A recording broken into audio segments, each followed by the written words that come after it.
તો રાતના 2 વાગે કૌશલને ભૂત બનાવી દીધા હતા આવી રીતના ને હાલો બધું પહેલેથી કહું તો ગુડ મોર્નિંગ જય શ્રી રામ મિત્રો, કેમ છો બધા મજામાં? તો સ્વાગત છે અમારા નવા વ્લોગમાં। આજે તો આપણે એને સવારમાં ઉઠવાની કંઈ ઉતાવળ નહોતી, કારણ કે કાલનો ઠાકોરો એવો લાગ્યો હતો ને તો મોડેથી એ નિરાતે ઊંઘ પૂરી કરીને ઉઠ્યા।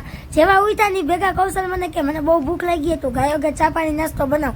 પછી તો શું, એક બાજુ આપણે ચા મૂકી દીધી ને એક બાજુ થેપલા બનાવી નાખ્યા। પછી મેં અને કૌશલે મસ્ત એવો ચા પાણી નાસ્તો કરી લીધો।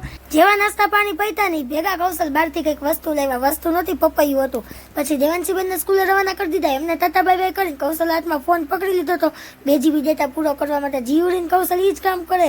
પણ આપણે તો ઘરના બધા કામ કરીને મહેમાન આવ્યા હતા ને તો લીંબુ શરબત બનાવ્યું ને લીંબુ શરબત પીએ લીધું, કારણ કે આપણે ફૂલ થાકી ગયા હતા ને આ છોકરી એવી ખવડાવતી હતી ને એમ થયું કે લઈને ઘોડિયામાં ખુરાઈ દઉં ઘડીક, પણ હુતી તો નહીં પણ ખર્ચો કરાવી નાખ્યો। પછી મેં જીવડીએ ગુલ્ફી ખાધી અને બપોરના 2 વાગી ગયા હતા ને પેટમાં ઉંદેડા બોલતા હતા, પણ જમવાનું બધું તૈયાર હતું।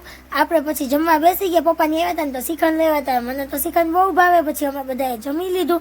તમે એક કામ કરો, તમે મારા વિડીયો તો જોવો છો પણ ચેનલને ફોલો નથી કરતા, જલ્દીથી ચેનલને ફોલો કરી દો અને હા એકાદી 2 કોમેન્ટ કરી દો। પછી આપણને ખજાનો જોવા મળી ગયો, બધી જૂનવાણી નહોતું ને પણ 786 ની સિરીઝની આ ખજાનો જોઈ લીધો ને ત્યાં ચાનું ટાણું થઈ ગયું એટલે ચા મૂકી દીધી અને ચાનો કાંતો ચડાવી લીધો કૌશલે। પછી કૌશલ મને પાર્લરે મૂકી ગયા, થોડી ઘણી લીપાપોથી કરાવવા। પાર્લરે પહોંચી ને ત્યાં મને મારું નાનકડું સબસ્ક્રાઈબર મળી ગયું। મને કે દીદી હું તમારા વિડીયો રોજ જ હું હાલ તને વ્લોગમાં લઈ લો। પાર્લરમાં બેઠા બેઠા તે વિચાર તો કપડાના ચાલતો હતો કે કયા દિવસે કયા કપડાનું મેચિંગ કરશું। પછી આપણે બધું પાર્લરનું કામ પતાવીને આ દીકરીને તાતા બાય કરી દીધું ને ઘરે જવા માટે નીકળી ગયા। જેવા ઘરે પહોંચ્યા ને ભેગો અહીંયા જેઠાલાલ ચાલુ હતો એટલે જેઠાલાલ જોવા બેસી ગયા। જેઠાલાલ જોઈને આપણે જમવા બેસી ગયા। પપ્પા આજે ઈડલી સંભાર લાવ્યા હતા બહારથી અને ઈડલી સંભાર જમી લીધું બધાએ અને પછી કૌશલે પપ્પાની ઘરે હેલ્પ કરાવી, જૂનવાણી સિક્કા જોયા, બીજું કંઈ નથી કર્યું।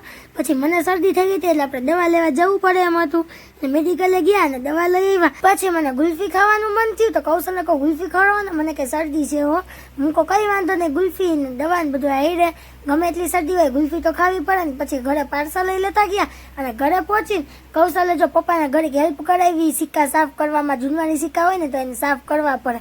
જો કેટલો મસ્ત સિક્કાને ચમકાવી દીધો। પછી ઘડીક બધા આરે બેઠા, પછી કૌશલને કહો હાલો હવે રાતના 1 વાગ્યા તમને મસ્ત ફેશિયલ કરી દઉં। પછી રાતના 1 વાગે ફેશિયલનું કામ ઉપાડ્યું, કૌશલે મસ્ત એવું ફેશિયલ કરી દીધું। તો કૌશલ મને કે મને તો બહુ મજા આવે હો તું ફેશિયલ કરે હો તો આખા દિવસનો થાક ઉતરી ગયો। હું કહું તમે કામ હું કર્યું એથી તમને થાક લઈ ગયો। ફેશિયલ કરતા કરતા રાતના 2 વાગી ગયા છે ને કૌશલને રાતના 2 વાગે આપણે ભૂત બનાવી દીધા છે। આ ફેશિયલનો છેલ્લો સ્ટેપ છે।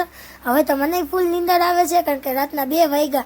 હવે જો કૌશલનું ફેશિયલ પતી ગયું તો મળીએ નવા વિડીયોમાં, ત્યાં સુધી જય શ્રી રામ। વિડીયો ગમ્યો હોય તો લાઈક કરો, શેર કરો, ફોલો કરતા જજો। Bye bye.